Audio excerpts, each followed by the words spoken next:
Yo, yo, yo, welcome to Homemade Takes brought to you by Breadbasket TV. My name is Steven Barefoot, getting back in the swing of things. We're back to work.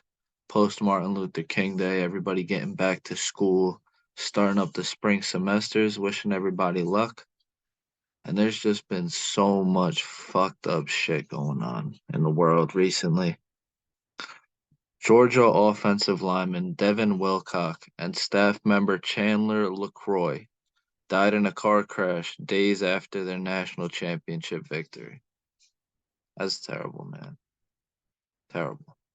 Sending my prayers to the Wilcock and LaCroix families and all of the Georgia Bulldogs and any Georgia football fans.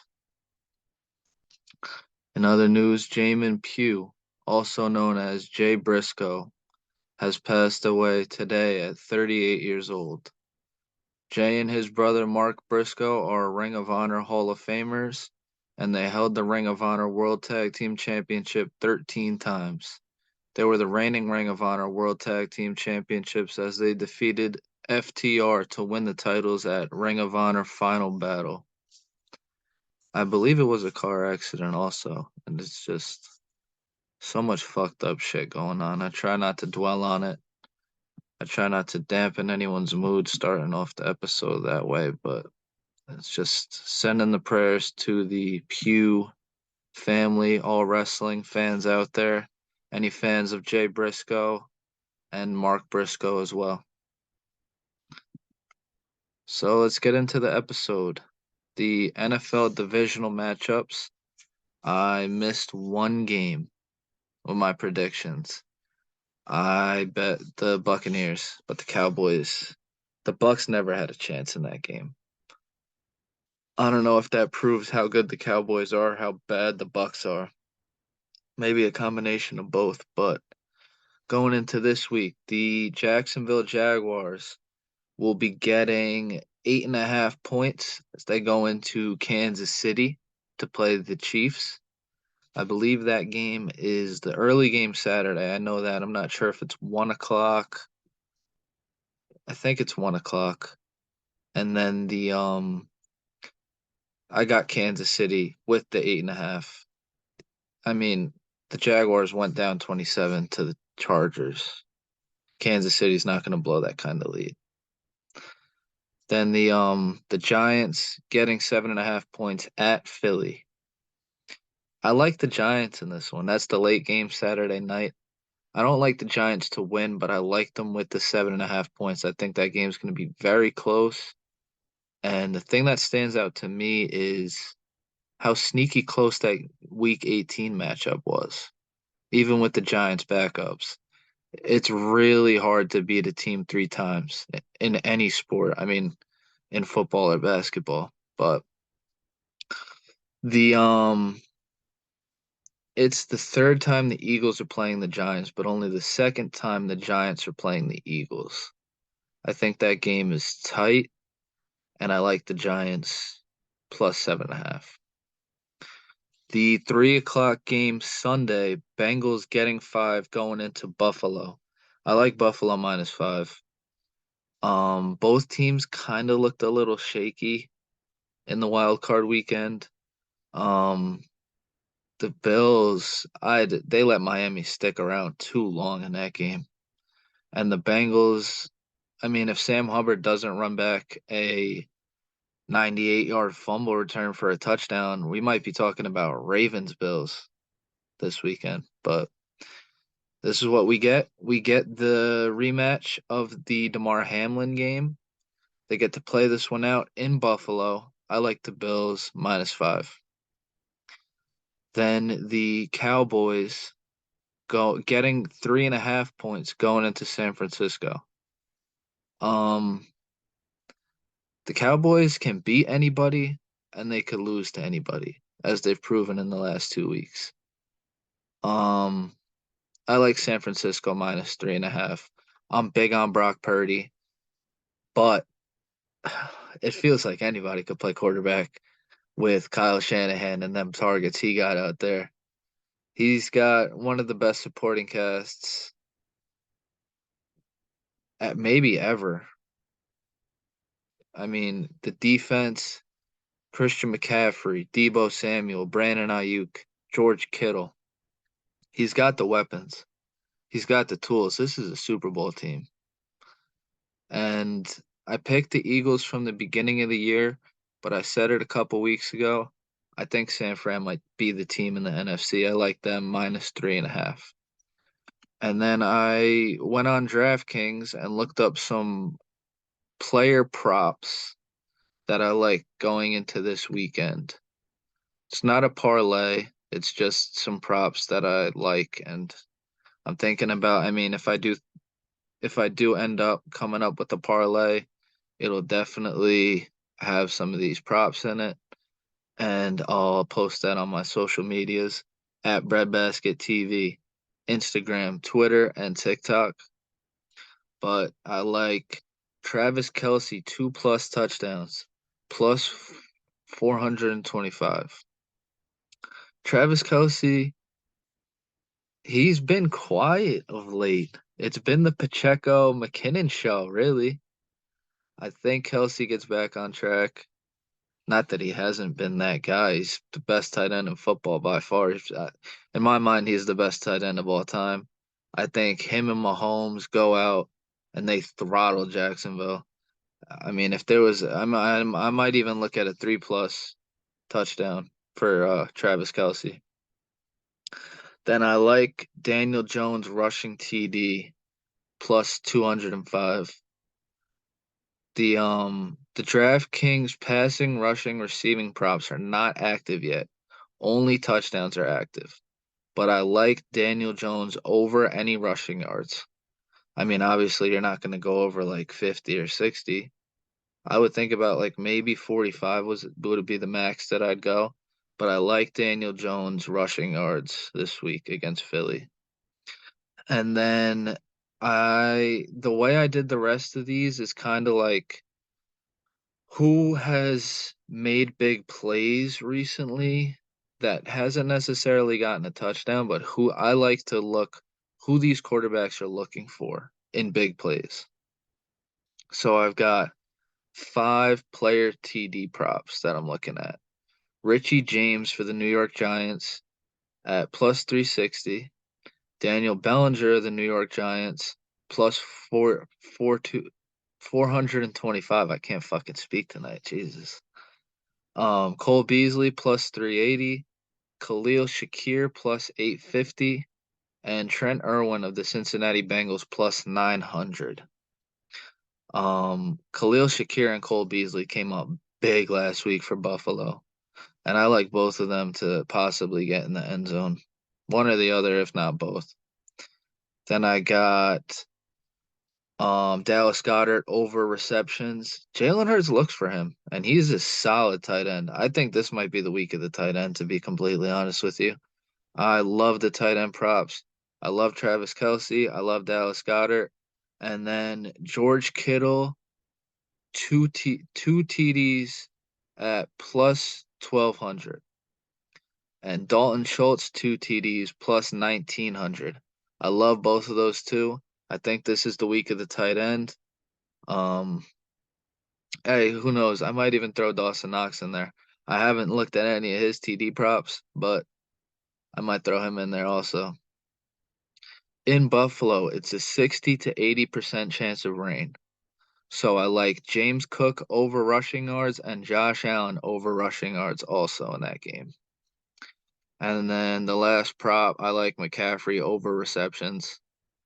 Um, the strength of that Cowboys defense is outside Trevon Diggs because he's a stud on the outside, but it's really the pass rush. And how do you beat the pass rush? You do the little checkdowns to the running back. I like McCaffrey eating up targets in this game over any amount of receptions, really. Anything over like 6, maybe 7. See what you could get, see what props you could get for him. And then this weekend also, it's a big betting weekend. UFC 283. I didn't pick all the fights. I picked 1, 2, 3, 4, 5. Just the fighters that I really know and that I am confident putting my own money down on. Anything that I tell you guys is something that I'm either considering or that I already have money down on. So I like Terrence McKinney minus 125 versus Ismael Bonfim. I don't know if that's how you pronounce his name, but Terrence McKinney's a dog. And I hope he gets the Paddy Pimblett fight because he would fuck Paddy Pimblett up. And I like him winning this weekend. Then we got Johnny Walker minus 190 versus Paul Craig. Gilbert Burns minus 450 against Neil Magny. That's the lock of the weekend. Any sport, anything. Gilbert Burns is winning Saturday night. I like Brandon Moreno minus 120 versus Davison Figueiredo.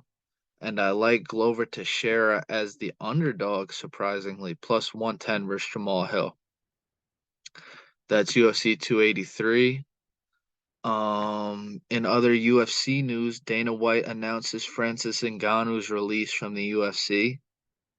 Francis Ngannou was on the MMA Hour with Ariel Helwani today, and he says that he wants to box either Tommy Fury or Anthony Joshua. Either way, that'd be a banger. I want to see him and Tommy Fury go at it. I really do. But I can't wait to see what's next for Francis. I mean, I've always been a fan of his. He hits like a fucking Mack truck, and I think that'll definitely translate to the boxing world or whatever he chooses to do. The heavyweight division, though, there's a vacant heavyweight title, and we're gonna see UFC 285 March 4th. Cyril Gane will fight the greatest UFC fighter of all time, John Bones Jones.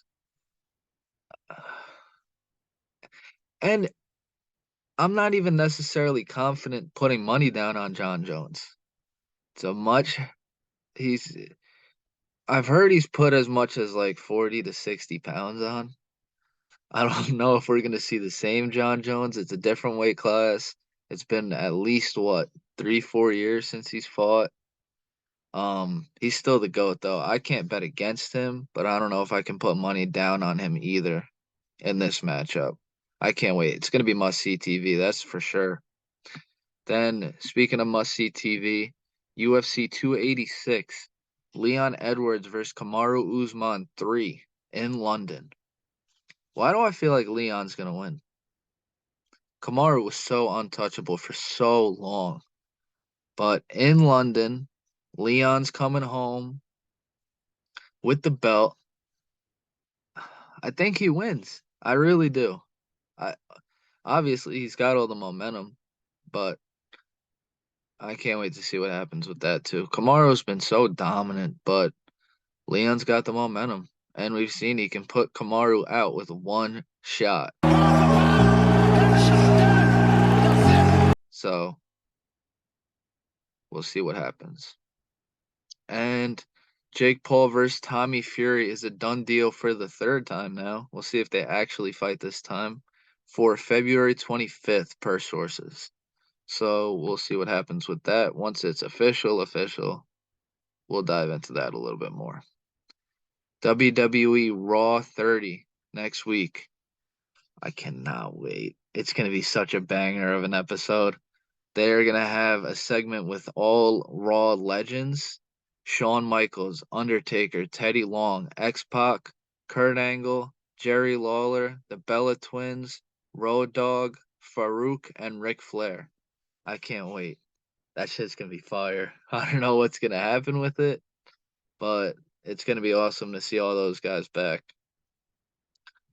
And I'm not sure if that's going to be the only return we see Monday night. The Bloodline acknowledgement ceremony for Roman Reigns is scheduled for next Monday with every generation of the Bloodline. Everyone's speculating The Rock's going to come back for Rumble, but he's one generation of the Bloodline. Might see him before Rumble, might see him Monday night.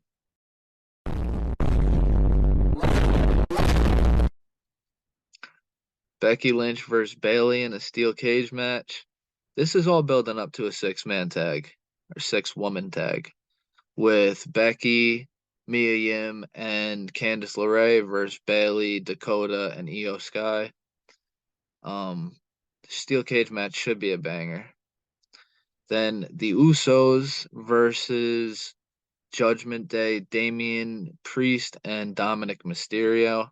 You guys have heard how I feel about Dominic Mysterio, but I honestly believe that they're going to split the titles because why else would it just be the Raw tag team titles and not both? Every other tag defense has been both titles, but um it just bothers me that the Judgment Day with Dominic Mysterio is going to be the team to dethrone the Usos. I would hate to see that. I'm not going to lie. And then Bobby Lashley versus Austin Theory for the United States Championship after Bobby Lashley won that six-man elimination match this Monday. Um, I got one question. There's been rumors that that Brock Lesnar is going to come back and they're going to finish that feud at Royal Rumble. Bobby Lashley's already declared for the Royal Rumble match, but will a Brock Lesnar return sway him away from that? Just speculation. I don't know anything. Just an idea that I've had. And Cody Rhodes announces he'll be in the Royal Rumble match. That's awesome. Everyone was expecting that. I wish it would have been a little bit more of a surprise, but we get what we want. Alexa Bliss versus Bianca Belair was also announced for the Royal Rumble. That should be lit. And in anime, Attack on Titan's final season comes out March 3rd. And the second episode of the Sasuke Retsuden arc. So that episode was fire. Um, we saw Sakura arrive to the prison that Sasuke is at as a doctor in the infirmary.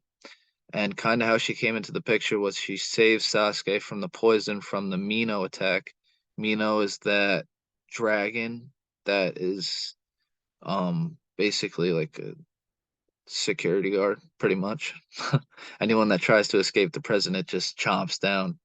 But it had poison on its claws and it scratched Sasuke, and Sakura saved him. Then they went on a journey to find the ultra particles mentioned in the old book that Kakashi found.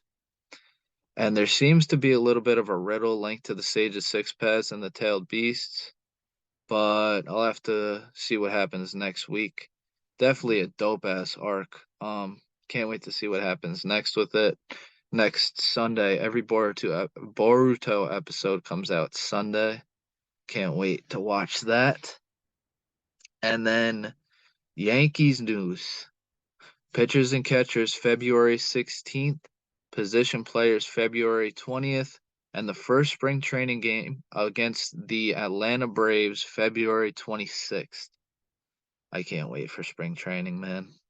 I really can't. There's going to be a shortstop position battle between IKF, Oswald Peraza, and Anthony Volpe. I hope Anthony Volpe comes out on fire and wins that job. I really do. Because then you can see so many options in the infield. What I want to see going into next summer, next postseason, I want to see Rizzo, Glaber, or LeMahieu. Either way, I'd prefer LeMahieu, but we still got to see what happens with Glaber's arbitration case because something could come up with that. But Rizzo, LeMahieu, Volpe, Peraza at third. Peraza has the better arm out of the two. And I would love to see Peraza at third, Volpe at short. Glaber is a little bit younger, so maybe him at second. And LeMahieu, I mean, he's a utility guy too, so he just won the utility Gold Glove award. I believe that was the first one. But either way, I want to see that left side of the infield, Volpe Peraza. That'd be fucking awesome. And there should be a left field position battle also between Aaron Hicks, Oswaldo Cabrera, and Estevan Florial. Estevan Florial's out of options, so he can't be sent back and forth like he was this year. So there's a realistic shot that any of the three could win the job. I hope it's Oswaldo Cabrera. He has the highest ceiling out of the three. He was real deal last year. He's a pro. He's certified. Um, I love his utility. He can play anywhere on the field, but as of right now, we need that anywhere on the field to be in left. And if that means every day, that means every day. And I'm fine with that. If you're going to stay in-house, then do that. Next topic. Do the Yankees extend Harrison Bader? He's projected to get a 4-year contract anywhere between 50 to 60 million dollars.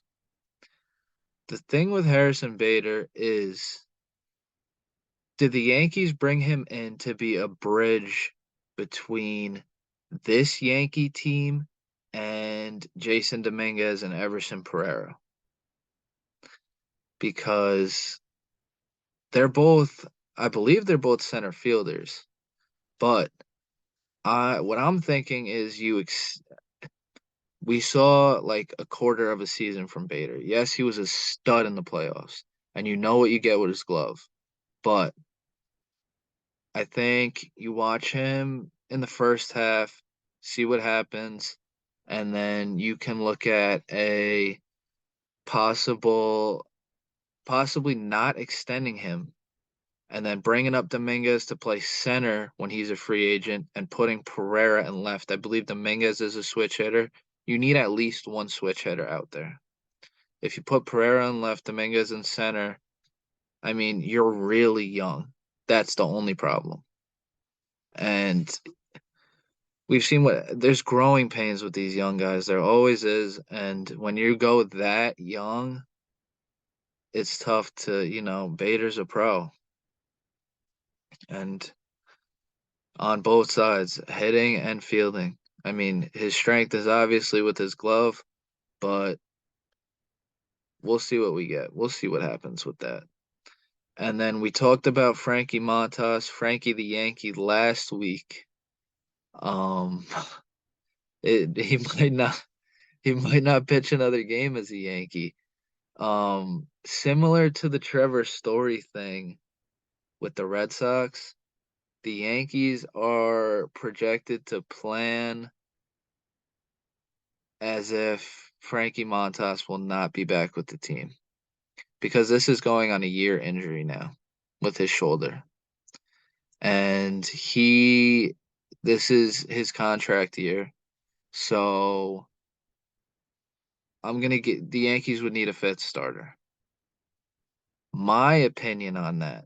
First, I'll give you the options. Domingo Herman, Clark Schmidt, Michael Walker, who is still a free agent. You don't got to give anything up to get him, you just pay him. Or they could dabble in the trade market.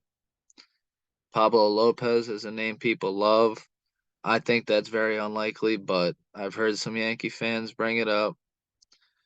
And there's still the circus going around. Trevor Bauer, the Yankees said they're out, but this might change some things if Frankie Montas caught him off guard.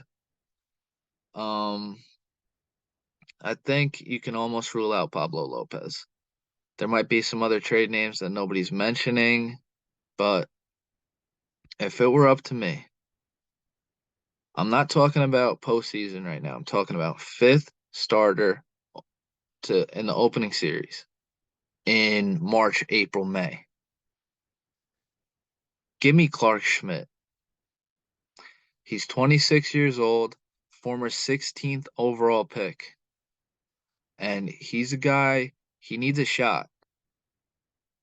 I get it, he had a rough playoffs, but kid was what, 25, 26. Give him a shot. You can always go back to Domingo. You can always go back to Domingo Herman, but give the kid a shot.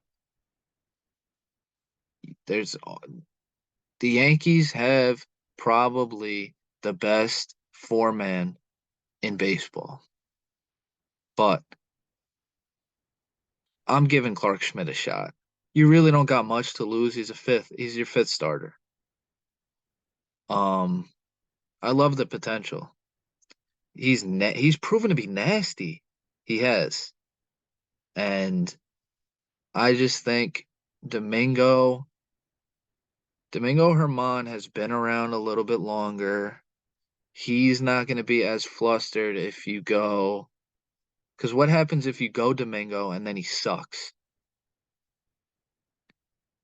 Can you then throw Clark Schmidt in? Or do you need to make a move at that point?